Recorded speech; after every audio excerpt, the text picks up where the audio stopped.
Bonjour à tous et bienvenue sur boursicoté.com pour cette nouvelle analyse technique Forex et matières premières avec une paire de devises euro-dollar qui teste encore une fois cette zone ici des 1.1410 au point même que on commence à vouloir déplacer ici cette zone de résistance qui pourrait être positionnée désormais sur la zone des 1.1430.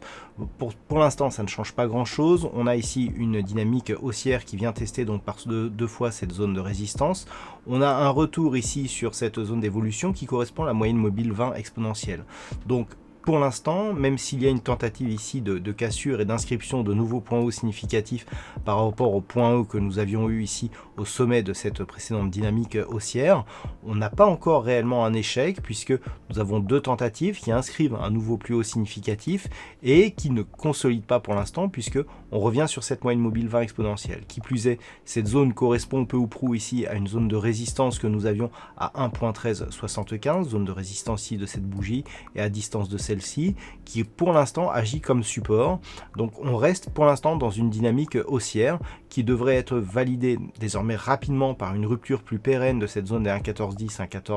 1.1430 en direction de la prochaine résistance qui se situe désormais à 1.1570. Et puis sur le câble, c'est bien la perspective d'une neutralisation de la dynamique qui est en train de se confirmer, puisque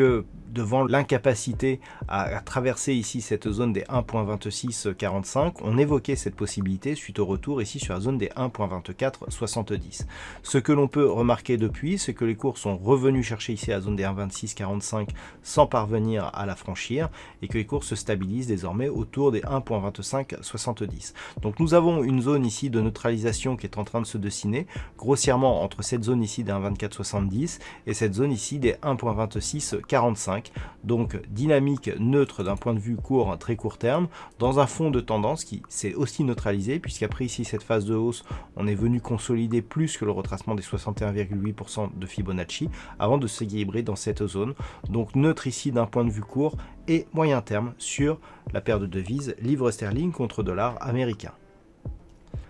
Sur l'or, nous sommes toujours ici dans une dynamique neutre d'un point de vue court, très court terme, qui se évolue ici au-dessus de la zone des 1790 $ l'once. Suite au franchissement de cette zone qui était précédemment résistance, nous avons validé la poursuite du mouvement haussier à horizon moyen terme, et avec malgré ici cette temporisation très court terme. Nous pouvons d'ailleurs constater que les cours reviennent encore une fois à proximité de cette zone et évoluent désormais sous une zone de résistance court terme ici proche des 1814 $ l'once. Donc quoi qu'il en soit, tant que les cours restent ici au-dessus de cette zone des 1790 $ l'once, on reste dans une phase de neutralisation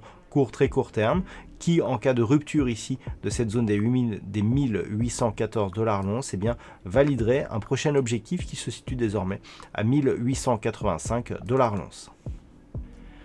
Et puis enfin sur le WTI, pas de changement, nous sommes toujours ici dans une phase d'évolution qui s'est totalement neutralisée sur un horizon de temps court, très court terme, autour ici des 40,50 $ le baril, suite à cette forte dynamique haussière ici qui a fait revenir les cours du WTI de niveau inférieur ici à 10 $ sur cette zone d'équilibre ici proche des 40,50 $ le baril. Dans cette perspective, nous avons toujours un objectif de poursuite ici en direction des 42,50 $ le baril, mais ce n'est que au-delà de cette zone des 42,50 que l'on pourrait vraiment valider une poursuite de la dynamique haussière et donc un retournement total de la dynamique moyen-long terme sur le pétrole WTI. Donc attention ici à un éventuel retour sur cette zone des 42,50. La dynamique pourrait se dégrader par rupture ici de cette zone de support proche des 38,50 $ le baril.